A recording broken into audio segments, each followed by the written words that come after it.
दोलक बोलते हैं। और उसको क्या बोलते हैं, HO को अप्रसमादित दोलक, अप्रसमादित दोलक, एन हार्मोनिक ऑसिलेटर, इसको हार्मोनिक ऑसिलेटर। समझ में आ गया? Very good. अगर ये डायग्राम आपको समझ में आ गया है तो सबसे पहले आप हेडिंग डाल दीजिएगा, सबसे पहले आप हेडिंग डाल दीजिएगा उत्सर्जन स्पेक्ट्रम, एमिशन स्पेक्ट्रम। ठीक है, सबसे पहले आप हेडिंग डाल दीजिएगा एमिशन स्पेक्ट्रम। बहुत बढ़िया भाई, वेरी गुड। सबसे पहले कौन सी हेडिंग डालोगे आप? Emission spectrum. ठीक है, ये याद रख लेना कि कौन से स्पेक्ट्रोस्कोपी हम क्या क्या पढ़ेंगे। जो आपका माइक्रोवेव स्पेक्ट्रोस्कोपी है उसमें अपन क्या पढ़ने वाले हैं, rigid rotator, non rigid rotator. और जो आपकी IR स्पेक्ट्रोस्कोपी है जिसको आप वाइब्रेशनल भी बोलते हो, उस पर अपन SHO HO पढ़ने वाले हैं। फिलहाल हम पहला कौन सा पढ़ रहे हैं? पहला अपन पढ़ रहे हैं एमिशन स्पेक्ट्रम। ठीक है भाई,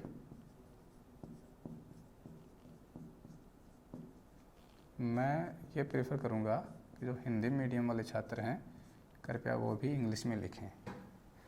हिंदी वालों को इंग्लिश में लिखना अलाउ होता है, लेकिन इंग्लिश वालों को हिंदी में लिखना अलाउ नहीं होता है। ठीक है, तो आप जितना ज़्यादा इंग्लिश पे फोकस करोगे उतना ही आपके लिए बेटर होगा, क्योंकि जब आप MSc करने जाओगे तो वहाँ पे सब कुछ आपको इंग्लिश में मिलेगा, कुछ भी हिंदी में नहीं मिलेगा। इसलिए अभी से थोड़ा थोड़ा प्रैक्टिस में लेते जाओ इसको। एमिशन स्पेक्ट्रम को क्या बोलते हैं? उत्सर्जन स्पेक्ट्रम। और वैसे भी अपनी जो केमिस्ट्री में जो इंग्लिश होती है ना वो बिल्कुल नॉर्मल है। ठीक है, इंग्लिश हिंदी के वर्ड लगभग मैच ही करते हैं। अब जिस स्पेक्ट्रम को स्पेक्ट्रम ही कहते हैं इंग्लिश में भी और हिंदी में भी। ठीक है ना, ऐसे होता क्या है, जब आप किसी मॉलिक्यूल के ऊपर रेडिएशन डालते हो तो रेडिएशन डालने के बाद में अगर वो वहाँ से रेडिएशन को एमिट करता है, अगर वहाँ से रेडिएशन को एमिट करता है तो उससे जो स्पेक्ट्रम आपको मिलेगा उस स्पेक्ट्रम को आप क्या कहोगे? एमिशन स्पेक्ट्रम कहोगे। आपने किसी मॉलिक्यूल के ऊपर रेडिएशन डाली और उन रेडिएशन को उसने क्या कर दिया? एमिट कर दिया, वहाँ से उत्सर्जित कर दिया, तो उसको क्या कहोगे आप? क्या कहोगे आप? Emission spectrum. उनके एमिशन से जो स्पेक्ट्रम प्राप्त होगा उस स्पेक्ट्रम को क्या कहोगे आप? एमिशन स्पेक्ट्रम आप उसको कहोगे। तो डेफिनेशन लिख लो, इसकी डेफिनेशन लिख लो, लिखो। किसी पदार्थ को ऊर्जा देने पर, किसी पदार्थ को ऊर्जा देने पर उच्च ऊर्जा वाले, किसी पदार्थ को ऊर्जा देने पर उच्च ऊर्जा वाले पदार्थ के अणु या परमाणु, किसी पदार्थ को ऊर्जा देने पर उच्च ऊर्जा वाले पदार्थ के अणु या परमाणु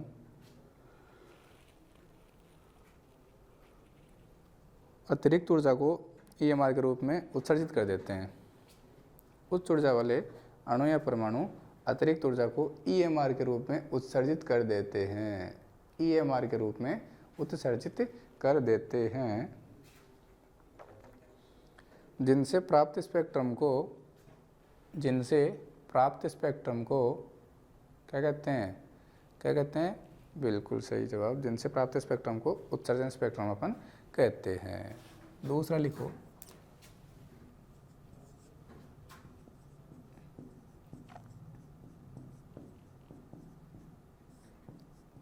अवशोषण स्पेक्ट्रम, एब्जॉर्प्शन स्पेक्ट्रम।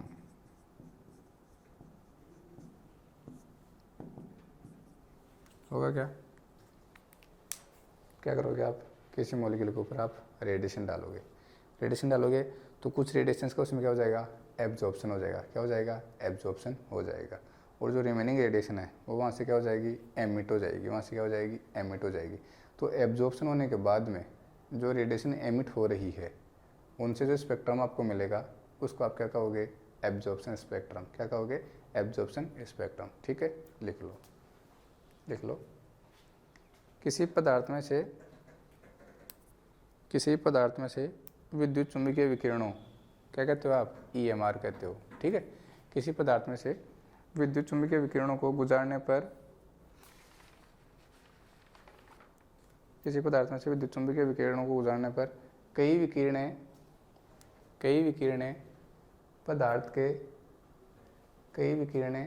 पदार्थ के अणु या परमाणु द्वारा अवशोषित हो जाती है, कई विकिरणें पदार्थ के अणु या परमाणुओं द्वारा अवशोषित हो जाती है। आगे लिखना, अवशोषित नहीं होने वाली विकिरणें, अवशोषित नहीं होने वाली विकिरणें, अवशोषित नहीं होने वाली विकिरणें, अवशोषित नहीं होने वाली विकिरणें पदार्थ में से होकर रिकॉर्डर पर जो स्पेक्ट्रम देती है, रिकॉर्डर पर जो स्पेक्ट्रम देती है उसे अवशोषण स्पेक्ट्रम कहते हैं। रिकॉर्डर पर जो स्पेक्ट्रम देती है उसे क्या कहते हैं? अवशोषण स्पेक्ट्रम अपन कहते हैं। कितने प्रकार का होता था ये? 2 प्रकार का होता था, सतत और असतत। नेक्स्ट आंसर लिख लो, अवशोषण स्पेक्ट्रम 2 प्रकार का होता है। अवशोषण स्पेक्ट्रम 2 प्रकार का होता है। पहला कंटिन्यूअस,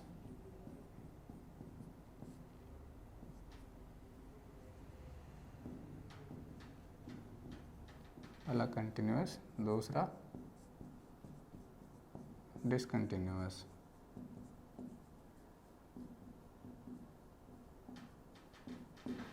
ठीक है, तो पहला लिखोगे आप सतत स्पेक्ट्रम। क्या लिखोगे? सतत। कहने का मतलब ऐसा स्पेक्ट्रम जिसमें सीमा विभाजन नहीं होता, जिसमें सीमा विभाजन नहीं होता, मतलब किसी प्रकार की कंटिन्यूस लगातार वो चलता रहे, उसे क्या कहोगे? सतत स्पेक्ट्रम।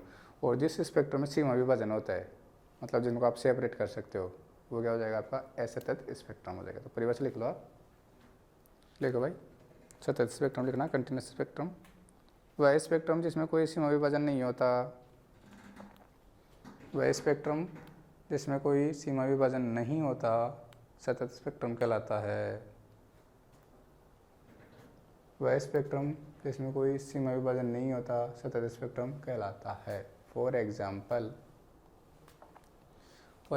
देखो, तो प्रिज्म होता है ना, प्रिज्म देखा होगा आपने, निकोल प्रिज्म, क्लास 12th में फिजिक्स में प्रैक्टिकल करते थे निकोल प्रिज्म। ठीक है, तो निकोल प्रिज्म में से जब आप दृश्य प्रकाश को गुजारते हो ना, तो वहाँ से जो स्पेक्ट्रम प्राप्त होगा उसको क्या कहोगे? सतत स्पेक्ट्रम। लिख लो, दृश्य प्रकाश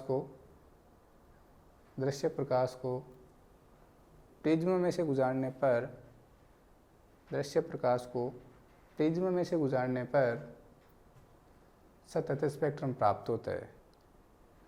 दृश्य प्रकाश को प्रिज्म में से गुजारने पर सतत स्पेक्ट्रम प्राप्त होता है। अब इससे पहले अपने क्या लिखा कि ऐसा स्पेक्ट्रम जिसमें कोई सीमा विभाजन नहीं होता है, जिसमें कोई सीमा विभाजन नहीं होता है, क्या कहलाता है? आपका सतत स्पेक्ट्रम आपका कहलाता है। ठीक है, वेरी गुड। ओके, दूसरा लिखो आप असतत स्पेक्ट्रम। क्या लिख सकते हो? जिसमें सीमा विभाजन पाया जाता है। लिखो, जो स्पेक्ट्रम खंडों में विभक्त होता है, जो स्पेक्ट्रम खंडों में विभक्त होता है, मतलब जो छोटे छोटे पार्ट्स में डिवाइड होता है, ठीक है ना, जो स्पेक्ट्रम खंडों में विभक्त होता है, अर्थात जिसमें सीमा विभाजन पाया जाता है, अर्थात जिसमें सीमा विभाजन पाया जाता है, क्या कहलाता है? असतत स्पेक्ट्रम कहलाता है। आपने क्या लिखा? वह स्पेक्ट्रम जो खंडों में विभक्त होता है, अर्थात जिसमें सीमा विभाजन पाया जाता है, क्या कहलाता है? असतत स्पेक्ट्रम कहलाता है।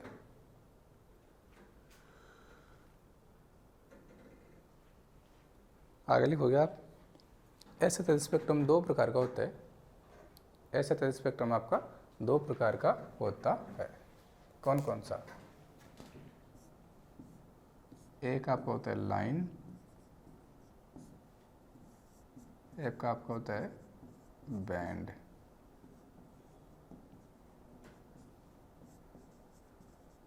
ये लाइन इंग्लिश का वर्ड है, इसको बोलते हैं रैखिक। क्या बोलते हो? रैखिक, लीनियर। ठीक है, ध्यान रखना। और ये कितने टाइप का होता है? 3 टाइप का होता है।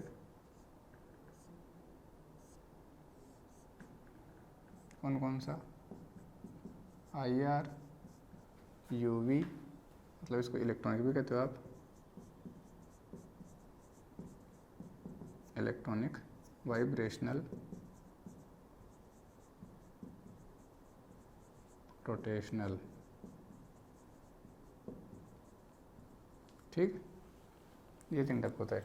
तो सबसे पहले आप लिखना लाइन स्पेक्ट्रम या रैखिक स्पेक्ट्रम। इन दोनों में एक को तो एटॉमिक स्पेक्ट्रम कहा जाता है और एक को मोलिकुलर स्पेक्ट्रम कहा जाता है। एक को एटॉमिक स्पेक्ट्रम कहा जाता है, एक को मोलिकुलर स्पेक्ट्रम कहा जाता है। अभी पढ़ते हैं। सबसे पहला लिखो आप लाइन स्पेक्ट्रम। क्या लिखोगे? लाइन स्पेक्ट्रम या रैखिक स्पेक्ट्रम। लाइन इंग्लिश का वर्ड है, रैखिक हिंदी का वर्ड। लिखो लाइन स्पेक्ट्रम या रैखिक स्पेक्ट्रम है। इस प्रकार के स्पेक्ट्रम अलग अलग तरंग दैर्ध्य व इस प्रकार के स्पेक्ट्रम में अलग अलग तरंग दैर्ध्य व इस प्रकार के स्पेक्ट्रम में अलग अलग तरंग दैर्ध्य व तरंग संख्या से संबंधित इस प्रकार के स्पेक्ट्रम में अलग अलग तरंग दैर्ध्य व तरंग संख्या से संबंधित कई रेखाएं नहीं होती है। ठीक है ना? इस प्रकार के स्पेक्ट्रम में अलग अलग तरंग दैर्ध्य व तरंग संख्या से संबंधित कई रेखाएं नहीं होती है। कई रेखाएं नहीं होती है। आगे लिखना इस प्रकार के स्पेक्ट्रम, नेक्स्ट लाइन से लिखना है। ठीक है? इस प्रकार के स्पेक्ट्रम गैस अथवा वाष्प अवस्था में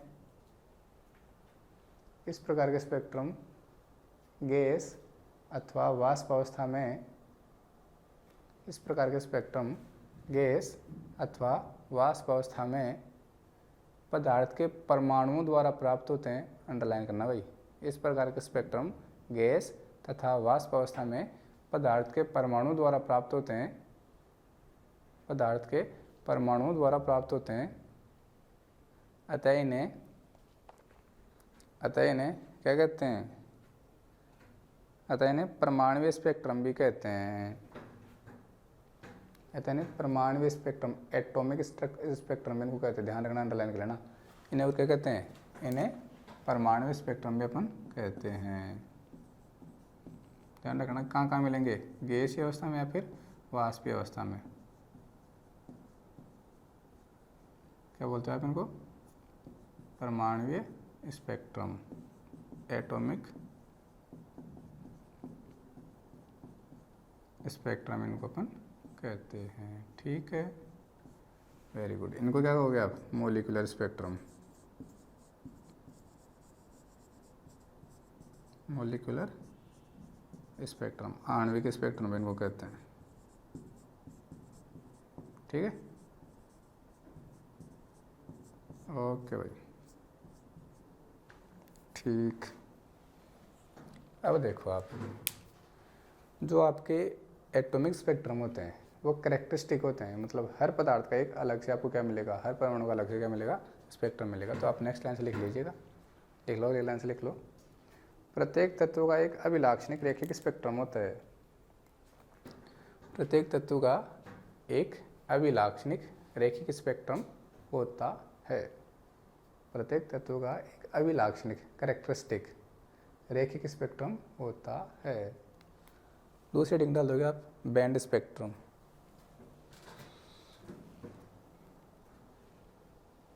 दूसरी हेडिंग आप डाल दोगे बैंड स्पेक्ट्रम, जिसको और क्या कहते हैं? आणविक स्पेक्ट्रम भी कहते हैं। जिसे और क्या कहते हैं? स्लैश लगा के आप लिखोगे आणविक स्पेक्ट्रम भी अपन उसको कहते हैं। मोलिकुलर स्पेक्ट्रम भी अपन कहते हैं। ठीक है, तो लिख लो इसके बारे में, लिख लो। इस प्रकार का स्पेक्ट्रम पट्टियों के एक समूह के रूप में होता है। मतलब बैंड्स के एक bands of group of bands. ठीक है, इस प्रकार के स्पेक्ट्रम पट्टियों के एक समूह के रूप में होता है। मतलब खूब सारे बैंड का एक ग्रुप होता है। ठीक है ना? इस प्रकार के स्पेक्ट्रम पट्टियों के समूह के रूप में होता है। ठीक है, ठीक है भाई, आगे लिखना। देखो, वो जो आपका लाइन स्पेक्ट्रम था वो तो गैस अवस्था या फिर वाष्प अवस्था में मिल रहा था, लेकिन जो आपका बैंड स्पेक्ट्रम वो कहाँ मिलेगा? सॉल्यूशन स्टेट में, विलीन अवस्था में मिलेगा। तो लिखना ये स्पेक्ट्रम पदार्थ के द्रव या विलीन अवस्था में, ये स्पेक्ट्रम पदार्थ के द्रव या विलीन अवस्था में, अंडरलाइन करना इस बात को आप हाईलाइट करना। ये स्पेक्ट्रम पदार्थ के द्रव या विलीन अवस्था में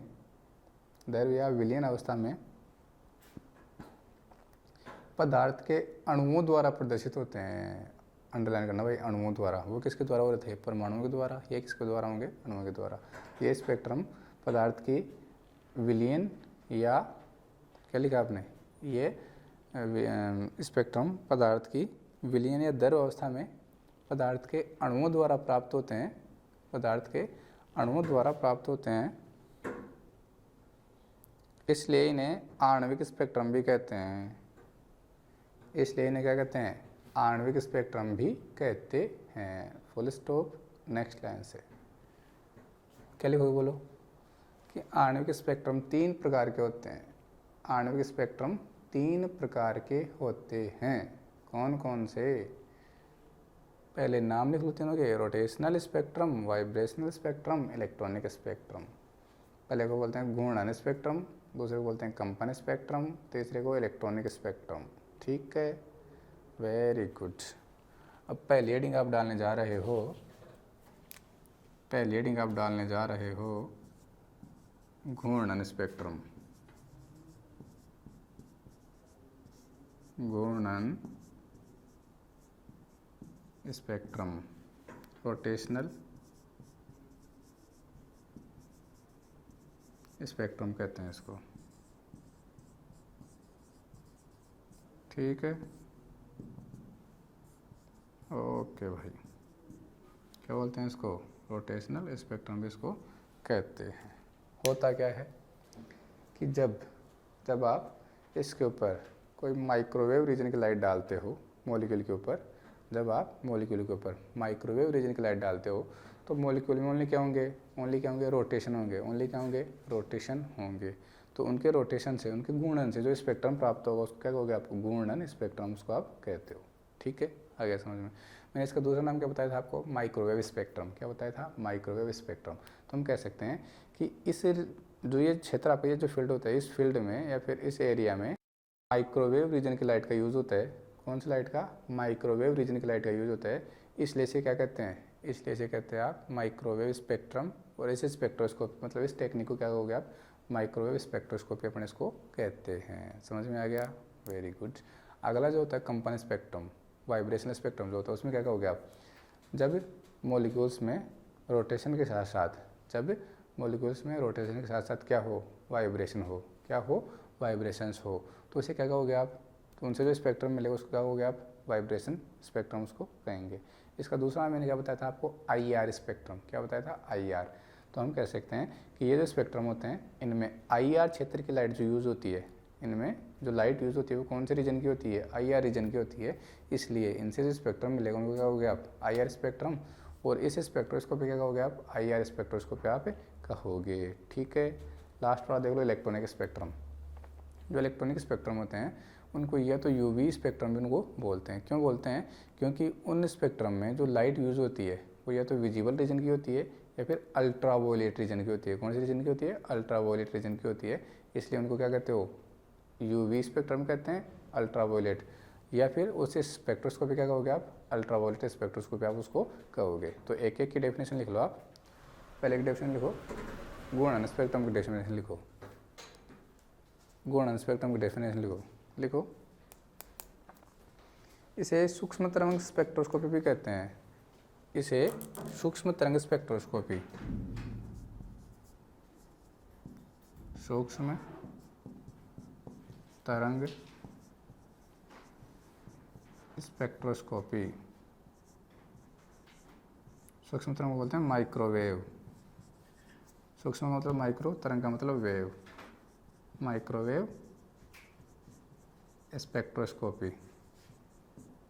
ठीक है, इसे सूक्ष्म तरंग स्पेक्ट्रोस्कोपी भी कहते हैं। ठीक है,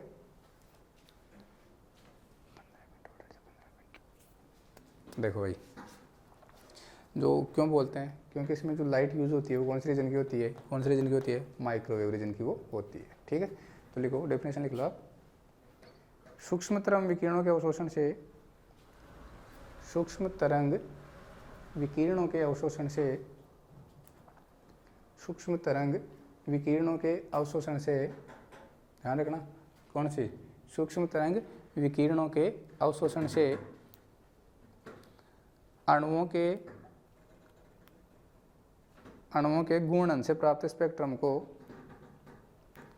सूक्ष्म तरंग विकिरणों के अवशोषण से अणुओं के घूर्णन से प्राप्त, क्या ना, अणुओं के रोटेशन से अणुओं के घूर्णन से प्राप्त स्पेक्ट्रम को, अणुओं के घूर्णन से प्राप्त स्पेक्ट्रम को घूर्णन स्पेक्ट्रम, घूर्णन स्पेक्ट्रम, रोटेशन स्पेक्ट्रम, ठीक, घूर्णन स्पेक्ट्रम तथा इस स्पेक्ट्रोस्कोपी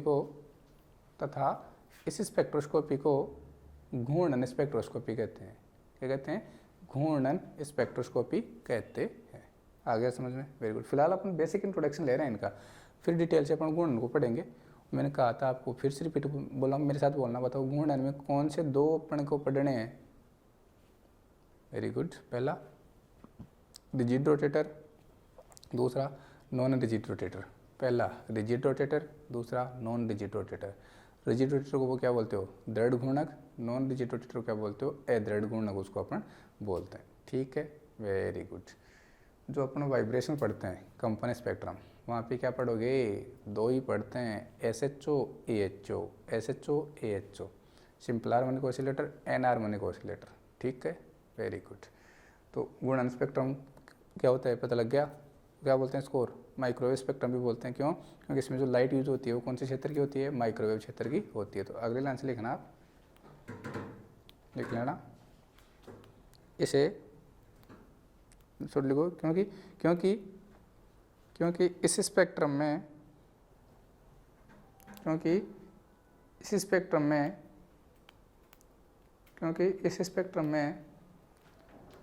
माइक्रोवेव क्षेत्र से, इंग्लिश में लिख लो आप तो, क्योंकि इस स्पेक्ट्रम में माइक्रोवेव क्षेत्र से विकिरणों का अवशोषण होता है, या फिर सूक्ष्म तरंग क्षेत्र से विकिरणों का अवशोषण होता है। इस स्पेक्ट्रम में माइक्रोवेव क्षेत्र से विकिरणों का अवशोषण होता है, इसलिए इसे माइक्रोवेव स्पेक्ट्रोस्कोपी भी कहते हैं। क्या कहते हैं? इसलिए इसे माइक्रोवेव स्पेक्ट्रोस्कोपी भी कहते हैं। समझ में आ गया? Very good. अगर ये समझ में आ गया तो दूसरा आप लिख लोगे, फिर क्या लिखोगे? कंपन स्पेक्ट्रम। क्या लिखोगे? कंपन स्पेक्ट्रम, वाइब्रेशनल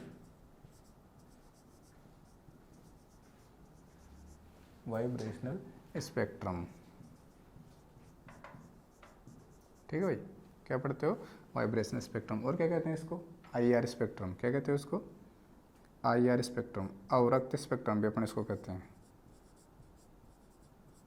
अवरक्त स्पेक्ट्रम भी अपन इसको कहते हैं।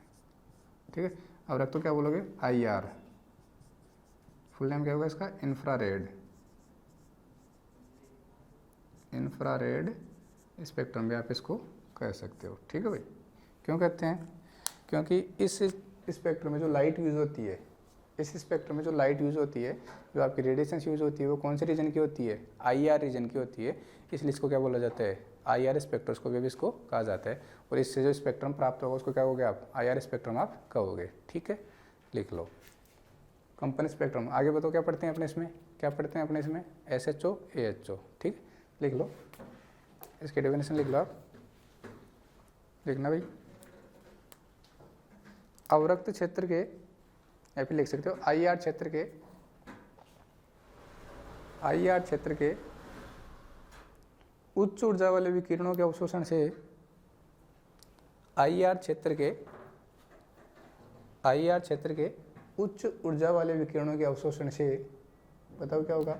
जो मॉलिक्यूल्स हैं उनमें एक तो कंपन तो होंगे, सॉरी घूर्णन तो होंगे, घूर्णन के साथ और क्या होने लग जाते हैं? कंपन होने लग जाते हैं। तो आपने लिखा IR क्षेत्र के उच्च ऊर्जा वाले विकिरणों के अवशोषण से अणुओं में घूर्णन के साथ कंपन भी संपन्न होते हैं। अणुओं में घूर्णन के साथ कंपन भी संपन्न होते हैं। फिर से रिपीट करता हूँ। IR क्षेत्र के उच्च ऊर्जा वाले विकिरणों के अवशोषण से अणुओं में घूर्णन के साथ कंपन भी संपन्न होते हैं। इस प्रकार प्राप्त स्पेक्ट्रम को कंपन स्पेक्ट्रम इस प्रकार प्राप्त स्पेक्ट्रम को कंपन स्पेक्ट्रम तथा इस स्पेक्ट्रोस्कोपी को कंपन स्पेक्ट्रोस्कोपी कहते हैं तथा इस स्पेक्ट्रोस्कोपी को कंपन स्पेक्ट्रोस्कोपी कहते हैं। ठीक है, ठीक। नेक्स्ट लाइन लिखना आप इसी में, नेक्स्ट लाइन लिखना, क्योंकि इस स्पेक्ट्रोस्कोपी में IR क्षेत्र की विकिरणों का उपयोग होता है, क्योंकि इस स्पेक्ट्रोस्कोपी में IR क्षेत्र की विकिरणों का उपयोग होता है, क्योंकि इस स्पेक्ट्रोस्कोपी में IR क्षेत्र की विकिरणों का उपयोग होता है, इसलिए इसे क्या कहते हो, वेरी गुड, IR स्पेक्ट्रोस्कोपी भी कहते हैं, इसलिए इसे IR स्पेक्ट्रोस्कोपी भी कहते हैं। ठीक है, लास्ट लिखो इलेक्ट्रॉनिक स्पेक्ट्रम। ठीक है, लास्ट लिखो इलेक्ट्रॉनिक स्पेक्ट्रम। तो ध्यान से देखो भाई, पहले आपके पास कौन आ रहा था, जो अपने विकिरणों EMR के क्षेत्र लिखे थे ना, रीजन ऑफ EMR, तो वहाँ पे EMR सॉरी पहले क्या लिखा था, माइक्रोवेव, फिर IR, फिर विजिबल, फिर UV लिखा था ना UV। तो UV की जो एनर्जी थी तो लेफ्ट टू राइट मूव करने पर हमने क्या कहा था, बाएं से दाएं जाने पर एनर्जी बढ़ रही है। तो माइक्रोवेव, IR और UV तीनों में से किसकी एनर्जी ज़्यादा है, UV की। किसकी एनर्जी ज़्यादा है, UV की। माइक्रोवेव से ज़्यादा एनर्जी IR की, IR से ज़्यादा एनर्जी किसकी, UV की। ठीक है ना। तो जो UV होती है ना, UV स्पेक्ट्रोस्कोपी, उसमें IR क्षेत्र से भी उच्च ऊर्जा वाले विकिरणों को डाला जाता है। IR क्षेत्र से भी उच्च ऊर्जा वाले विकिरणों को जब उसमें डाला जाता है तो क्या होता है आपका जो इलेक्ट्रॉनिक ट्रांजिशन संपन्न होते हैं। क्या होते हैं, इलेक्ट्रॉनिक ट्रांजिशन क्या होते हैं, संपन्न होते हैं। ध्यान रखना, इलेक्ट्रॉनिक ट्रांजिशन, इलेक्ट्रॉन को ग्राउंड स्टेट से एक्साइटेड स्टेट में ट्रांजिट करवाने के लिए कौन सी एनर्जी की आपकी रिक्वायरमेंट होगी, अल्ट्रावायलेट रीजन की जो एनर्जी होती है उसकी रिक्वायरमेंट आपको होगी। तो आप लिखना इसमें, तीसरा आप लिखोगे इलेक्ट्रॉनिक स्पेक्ट्रम। तीसरा कौन सा लिखोगे, इलेक्ट्रॉनिक स्पेक्ट्रम आप लिखोगे। ठीक है, लिख लो। क्या बोलते हैं इसको, UV स्पेक्ट्रम भी बोलते हैं, और UV स्पेक्ट्रम भी इसको कहा जाता है। और क्या कहा जाता है इसको, UV स्पेक्ट्रम भी कहा जाता है।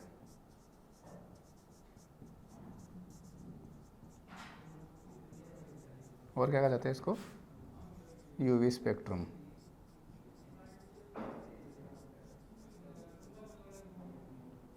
ठीक है, ओके। देखो लिख लो, मैं लिखा रहा हूँ, लिखो। जब पदार्थों में से IR से भी उच्च ऊर्जा वाले जब पदार्थों में से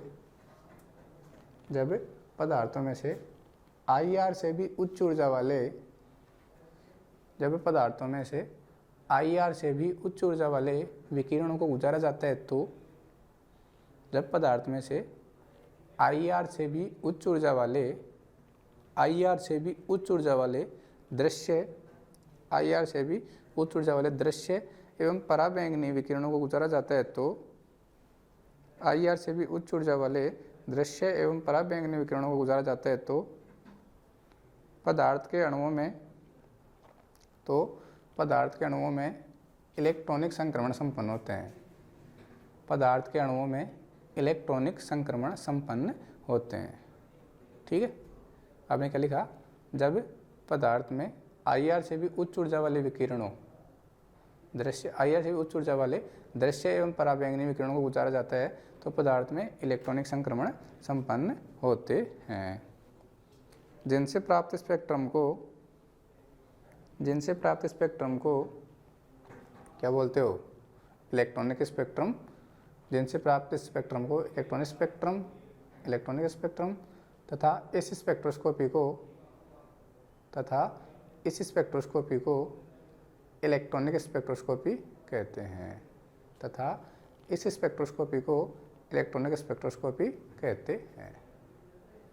UV क्यों कहते हैं इसको, तो UV क्यों कहते हैं, क्योंकि इस रीजन में जो लाइट यूज होती है, इस स्पेक्ट्रम में जो लाइट यूज होती है वो कौन से रीजन की होती है, यूवी रीजन की होती है, इसलिए इसको क्या कहते हो, यूवी स्पेक्ट्रोस्कोपी भी आप कहते हो। तो आगे नेक्स्ट लाइन से लिखना, नेक्स्ट लाइन से लिखना आप, क्योंकि इस स्पेक्ट्रोस्कोपी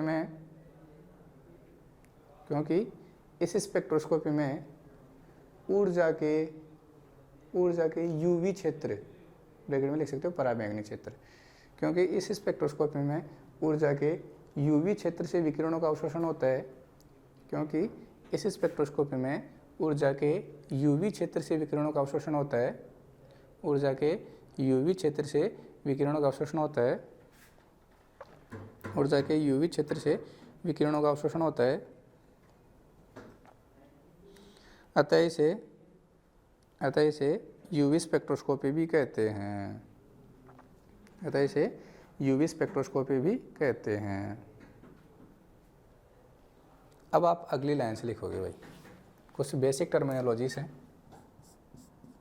कुछ बेसिक टर्मिनोलॉजी है, सम बेसिक टर्मिनोलॉजी, ठीक है, कि अलाउड ट्रांजिशन क्या होते हैं, फॉरबिडन ट्रांजिशन क्या होते हैं, अनुमत संक्रमण क्या होते हैं, वर्जित संक्रमण क्या होते हैं, उनके लिए कुछ सिलेक्शन रूल्स दिए गए हैं, वो अपन पढ़ने वाले हैं। फिर बाद में अपन बॉर्न ओपिनियन और अप्रोक्सीमेशन पढ़ेंगे, और फिर एक एक को, इन दोनों को डिटेल से अपन पढ़ेंगे, गुणन को और कंपन को। अपने चैप्टर में 2 ही दिए हुए हैं, गुणन और कंपन, तो अपन उन्हीं को अच्छे से पढ़ेंगे, ठीक है। तो कुछ बेसिक टर्मिनोलॉजी से लिख लो, और इसमें नंबर 1 लगा के लिख लो, आप डायरेक्ट लाइन से लिख लो, कंटिन्यू कर लो। डेफिनेशन लिखवा रहा हूँ कि जो अनुमत संक्रमण होते हैं वो क्या होते हैं, जो संक्रमण आसानी से संपन्न हो जाते हैं उन्हें तो क्या कहते हैं, अनुमत संक्रमण कहते हैं, और जो संक्रमण आसानी से संपन्न नहीं होते उन्हें क्या कहते हैं, वर्जित संक्रमण या प्रतिबंधित संक्रमण उनको कहते हैं, ठीक है। तो नंबर 1 लिख लेना, अनुमत संक्रमण, क्या लिखोगे, अनुमत संक्रमण। जो ट्रांजिशन होते हैं इलेक्ट्रॉनिक ट्रांजिशन होते हैं, ठीक है, इलेक्ट्रॉनिक ट्रांजिशन होते हैं, उनकी बात की जाती है। अनुमत संक्रमण, अलाउड ट्रांजिशन, क्या कहोगे, अलाउड ट्रांजिशन। अब इसकी डेफिनेशन लिखवा देता हूँ। और दूसरा कौन सा होगा, प्रतिबंधित, प्रतिबंधित संक्रमण, क्या कहोगे, फॉरबिडन, फॉरबिडन ट्रांजिशन, ठीक है, वेरी गुड। तो नंबर 1 आगे लिख लो आप, वे संक्रमण जो आसानी से संपन्न हो जाते हैं, वे संक्रमण जो आसानी से संपन्न हो जाते हैं, वे संक्रमण जो आसानी से संपन्न हो जाते हैं अनुमत संक्रमण कहलाते हैं, अनुमत संक्रमण कहलाते हैं। अगला लिखो, वे संक्रमण जो आसानी से संपन्न नहीं होते हैं, वे संक्रमण जो आसानी से संपन्न नहीं होते हैं क्या कहलाते हैं, क्या कहलाते हैं आपके, प्रतिबंधित संक्रमण या फिर वर्जित संक्रमण भी कहलाते हैं। क्या कहलाते हैं, प्रतिबंधित या वर्जित, ठीक है ना, फॉरबिड, प्रतिबंधित संक्रमण या वर्जित संक्रमण भी कहलाते हैं। वे संक्रमण जो आसानी से संपन्न नहीं होते क्या कहलाते हैं, प्रतिबंधित संक्रमण या वर्जित संक्रमण कहलाते हैं। अगली लाइन से लिखना आप, इन दोनों के नीचे कॉमन लाइन से लिखना कि जो अलाउड या फिर फॉरबिडन ट्रांजिशन होते हैं उनके लिए कुछ रूल्स दिए गए हैं, सिलेक्शन रूल्स उनके दिए गए हैं, चयन नियम दिए गए हैं, ठीक है। पहला स्पिन सिलेक्शन रूल, दूसरा लेपोर्ट सिलेक्शन रूल, या 2 सिलेक्शन रूल है, उनके आधार पर अपने को पहचानना है। पहला लेपोर्ट सिलेक्शन रूल, दूसरा स्पिन सिलेक्शन रूल। मैंने पहले भी आपको जिक्र किया है, फोटो केमिस्ट्री में शायद किया होगा, याद रखना, मेरे को याद नहीं है, ठीक है। तो लेपोर्ट सिलेक्शन रूल होता है वो तो बोलता है कि डेल्टा एल की वैल्यू +-1 होनी चाहिए, और जो स्पिन सिलेक्शन रूल होता है वो बोलता है डेल्टा एस की वैल्यू क्या होनी चाहिए, +-1 होना चाहिए, ठीक है। तो लिखना, एक लाइन लिख लो, संक्रमणों के निर्धारण के लिए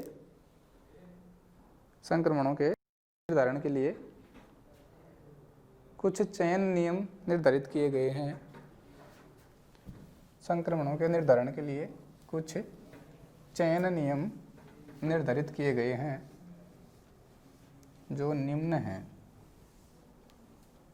संक्रमणों के निर्धारण के लिए कुछ चयन नियम निर्धारित किए गए हैं, चयन नियम, सिलेक्शन रूल, ठीक है, जो निम्न हैं। सबसे पहले हेडिंग डालोगे आप चयन नियम। हेडिंग आपकी क्या होगी? चयन नियम। चयन नियम, सिलेक्शन रूल।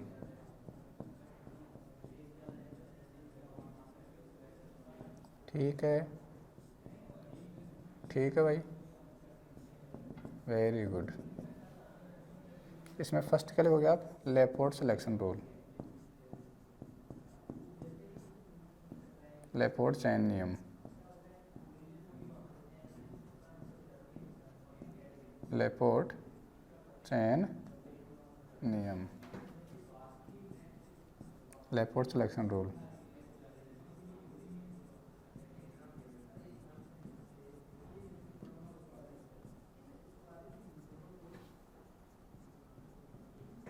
लेपोर्ट सिलेक्शन रूल क्या बोलता है? सीधी सीधी बात याद रखोगे कि जो डेल्टा एल है इसकी वैल्यू क्या होनी चाहिए? +-1 होनी चाहिए। डेल्टा एल की वैल्यू क्या होनी चाहिए? +-1 होनी चाहिए। समझ में आ गया? डेल्टा एल क्या होता है अभी बता देता हूँ। डेल्टा एल क्या होता है अभी बता देता हूँ, लेकिन याद रखना लेपोर्ट सिलेक्शन रूल क्या बोलता है कि जिस भी ट्रांजिशन के लिए डेल्टा एल की वैल्यू +-1 होगी वो ट्रांजिशन क्या होंगे? अलाउड होंगे। वो ट्रांजिशन क्या होंगे? अलाउड होंगे। तो एक बार देख लो आप, इधर तो एल की वैल्यू लिख रहा हूँ मैं और इधर सब से एल लिख रहा हूँ। क्या लिख रहा हूँ? सब से एल। अगर एल की वैल्यू 0 है तो सब से एल होगा एस, अगर 1 है तो होगा पी, अगर 2 है तो होगा डी, अगर 3 है तो होगा एफ, 4 है तो होगा जी, 5 है तो होगा H, S P D F G H आई।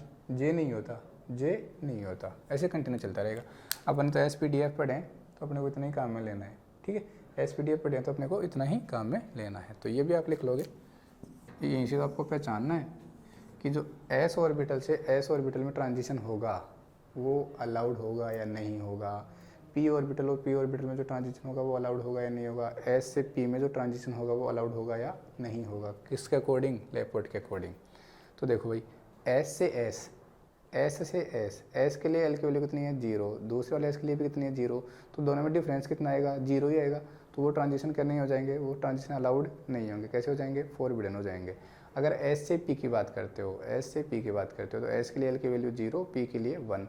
1 - 0 कितना आएगा? 1 आएगा। वो प्लस का भी आ सकता है, माइनस का भी आ सकता है। अपने को उससे कोई लेना देना नहीं है, क्योंकि +-1 दोनों होंगे। अगर डेल्टा एल की वैल्यू +-1, डेल्टा का मतलब चेंज, दोनों में से घटाना आपको, फाइनल में से इनिशियल घटाना है, तो वो कैसे होंगे आपके? कैसे होंगे आपके? अलाउड हो जाएंगे। तो एस से पी क्या होगा? अलाउड होगा। क्या एस से डी अलाउड होगा? क्या एस से डी? एस से डी डिफरेंस कितने का आ जाएगा? 2 का आ जाएगा। तो ये ट्रांजिशन अलाउड नहीं होगा। एस से पी अलाउड होगा, पी से डी, डी से एफ, ये ट्रांजिशन अलाउड होंगे।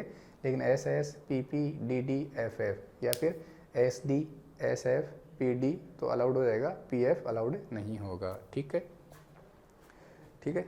तो आप एक लाइन लिख लो, इसमें लिख लो, जिन संक्रमणों के लिए डेल्टा एल बराबर +-1 होता है, जिन संक्रमणों के लिए डेल्टा एल बराबर +-1 होता है वे अनुमत संक्रमण होते हैं। वे क्या होते हैं?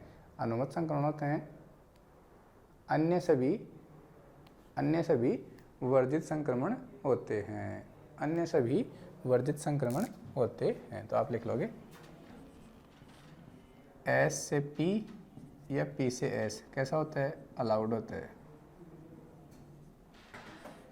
पी से डी या डी से पी ये भी कैसा होगा? अलाउड होगा। डी से एफ या एफ से डी ये भी कैसा होगा? अलाउड होगा। तो लिख लेना, एस से एस कैसा होगा? फॉरबिडन होगा। कैसा होगा? फॉरबिडन होगा। क्यों? क्योंकि इसके लिए जो डेल्टा एल आ रहा है वो कितना आ रहा है? 0 आ रहा है। दोनों की वैल्यू कितनी आ रही है? 0। दोनों का डिफरेंस कितना है? 0। पी से पी, डी से डी, एफ से एफ, ये सब क्या है? फॉरबिडन है। क्यों? क्योंकि जो डेल्टा एल है उसकी वैल्यू कितनी है? 0 है। ऐसे ही एस से डी, पी से एफ, ये भी कैसे हैं, फॉरबिडन है। क्यों है, क्योंकि इनके लिए डेल्टा एल की वैल्यू कितनी है, 2 आ रही है। कितनी आ रही है, 2 आ रही है। एस से डी, एस से डी कितना डिफरेंस आएगा, 2 आएगा। पी से एफ कितना डिफरेंस आएगा, 2 आएगा। ये प्लस माइनस 2 कुछ भी हो सकता है भाई, ठीक है, वेरी गुड। और देखो एस से पी, पी से डी, डी से एफ, ये कैसे होंगे, अलाउड होंगे। कैसे होंगे, अलाउड, क्योंकि इनके लिए जो डेल्टा एल है उसकी वैल्यू कितनी आ जाएगी, प्लस माइनस 1 आ जाएगी इनके लिए, इसलिए ये कैसे होंगे, अलाउड हो जाएंगे। बाकी सारे कैसे होंगे, फॉरबिडन। तो ध्यान रखना, ये लाइन याद रख लेना, एस से P allowed, S S forbidden. एक तो इस रीजन से भी एस एस फॉरबिडन हो रहा है, और आगे और देखेंगे एस ऑर्बिटल से एस ऑर्बिटल में जो होता है मतलब सिमेट्री, समित सिलेक्शन रूल पढ़ेंगे ना, तो वहाँ पे कहेंगे कि जीरेड से जीरेड, एस ऑर्बिटल जीरेड होते हैं, मतलब इनमें सिमेट्री पाई जाती है, तो वो जीरेड से जीरेड ट्रांजिशन होंगे, वो कैसे होंगे, फॉरबिडन होंगे। और जीरेड से अनजीरेड ट्रांजिशन कैसे होंगे, अलाउड होंगे। तो ये आपका लेपर्ड सिलेक्शन रूल होता है, खत्म होता है। समझ में आ गया, केवल याद रखना है इसको, ठीक है।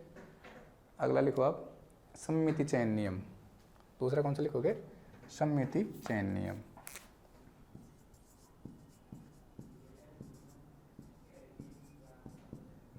सम्मिति चयन नियम, symmetry selection rule.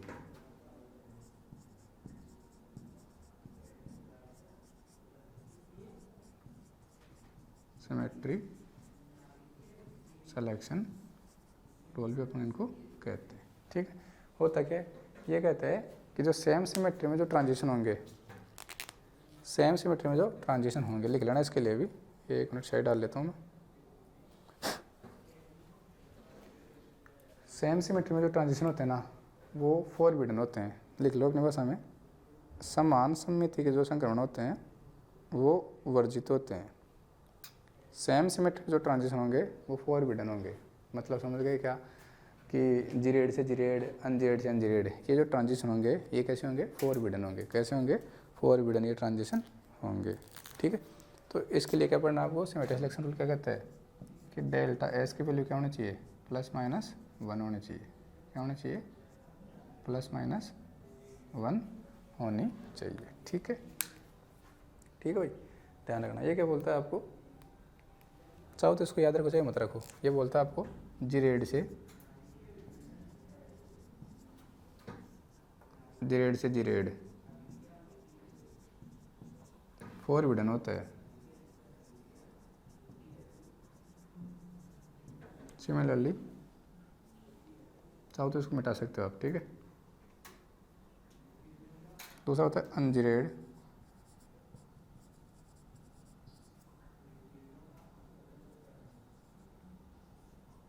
Ungeared to अनजीरेड,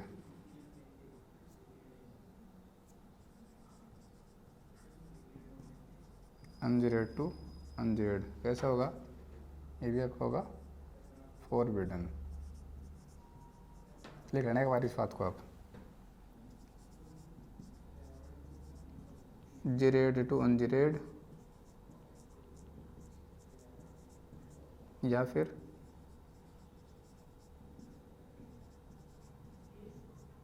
अनजीरेड टू जीरेड, ये कैसे होंगे,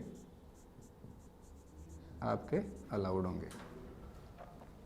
आपका जो एस ऑर्बिटल होता है, आपका जो एस ऑर्बिटल होता है वो कैसा होता है, जीरेड होता है। एस ऑर्बिटल कैसा होता है, जीरेड। जीरेड का मतलब होता है कि जिनमें सममिति उपस्थित होती है ना, सिमेट्री, जैसे आपने प्लेन ऑफ सिमेट्री लगा दी, सेंटर ऑफ सिमेट्री लगा दी, कुछ भी लगा दी, तो जिनमें सिमेट्री प्रेजेंट होती है वो कैसे होंगे, आपके जीरेड होंगे।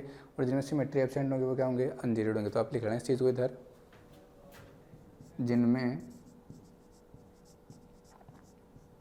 सममिति उपस्थित होती है, जिनमें सममिति उपस्थित होती है उन्हें क्या कहते हैं, उन्हें जीरेड कहते हैं। जिनमें सममिति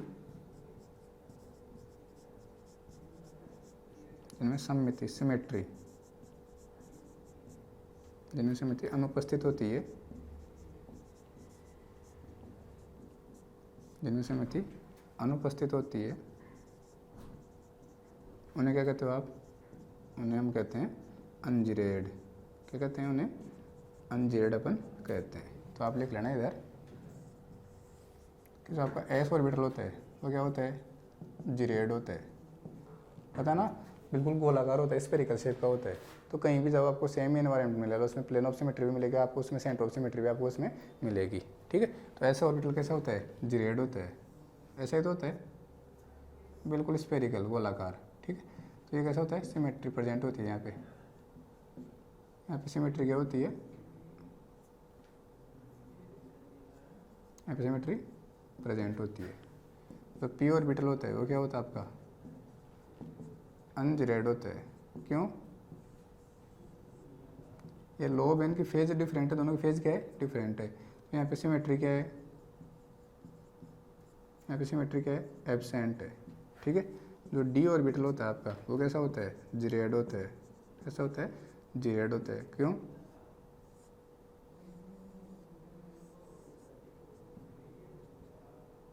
देखो ऐसे काटो बीचों बीच से, क्या मिल जाएगा आपको? प्लेन मिल जाएगा। तो आप क्या कह सकते हो यहाँ पे? सिमेट्री प्रेजेंट है। आपका जो एफ ऑर्बिटल होता है वो कैसा होता है? अनजिरेड होता है। कैसा होता है? अनजिरेड होता है। क्यों? क्योंकि उनकी जो शेप होती है वो इस कॉम्प्लेक्स होती है। उनकी शेप कैसी होती है? कॉम्प्लेक्स होती है। ठीक है ना, एस ऑर्बिटल की शेप कैसी होती है? कॉम्प्लेक्स होती है। दिख रहा है ना? दिख तो रहा है ना? ठीक है भाई, एस ऑर्बिटल की शेप कैसी होती है? कॉम्प्लेक्स होती है। तो अब आप क्या कह सकते हो यहाँ से? ऐसे जो ट्रांजिशन होंगे, क्या एस एस में अलाउड होगा? नहीं होगा। एस एस ट्रांजिशन होंगे? नहीं होंगे।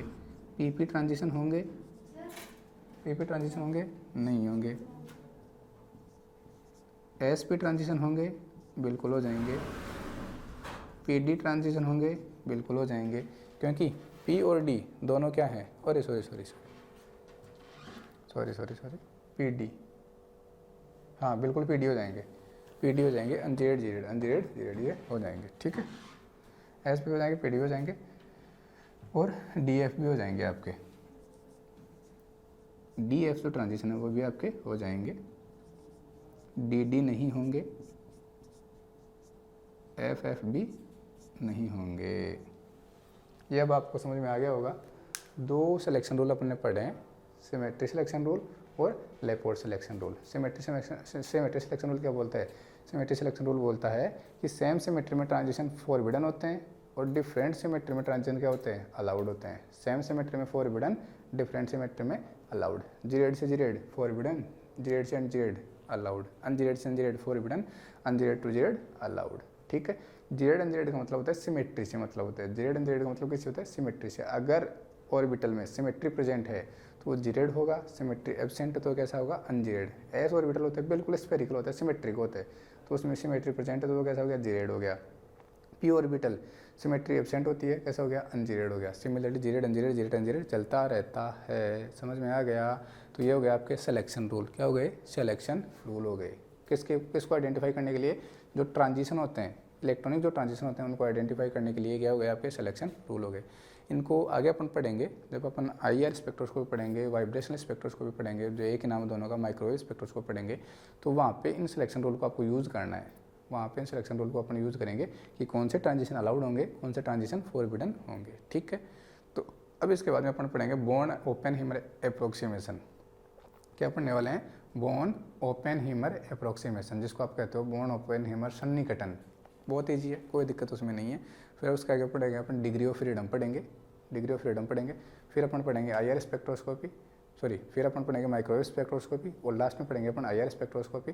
माइक्रोवेव में अपन दो चीज़ें पढ़ेंगे, rigid rotator, non rigid rotator, और IR में अपन दो चीज़ें पढ़ेंगे, SHO AHO। जैसे ये पढ़ा फिर इसके एप्लीकेशन पढ़ेंगे और फिर आपकी स्पेक्ट्रोस्कोपी खत्म हो जाएगी। ठीक है, वेरी गुड। तो आप क्या करो, आप इसको आराम से उतारो अच्छे से, फिर अपन आगे पढ़ेंगे। ठीक है, उतार लो भाई इसको।